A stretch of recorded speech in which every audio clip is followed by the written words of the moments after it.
सनी भौकाल म्यूजिक में आप सबका स्वागत है। तो हम आज आप लोगन के बीच में एक ढासू गीत भेज रहा बानी, सुनी जा आप लोगन। अगर अच्छा लगी तो सनी भौकाल म्यूजिक चैनल को सब्सक्राइब करें, लाइक करें, कमेंट में जरूर बताइए दोनों लइकन का रियल प्रेम कहानी है। सुनी जा आप लोगन।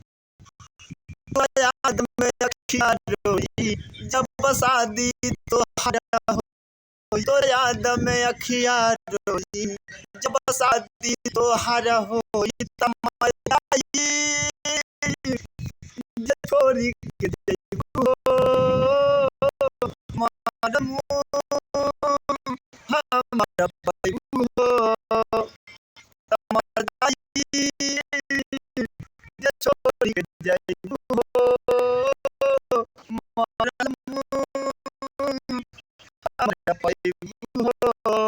तू हाउ बचपन के प्यार हो, तू हाउ जीवन हो, आस तोहार बनब दुल्हा तू हमर दुल्हन हो। जाना जइहा तू ठोकरा के जिंदगी में हमरा आके तमर जाई जे छोड़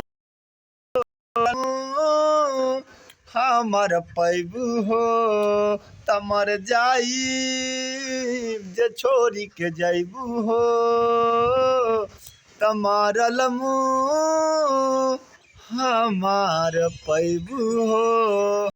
अजय खातिर जागत रालू दिनवा अवरी रात हो, तनी संगे सबका के कराई दिहलु तू बरात हो। ऐसे ना कहे जानम हमरा के ला तू मानम मर जाई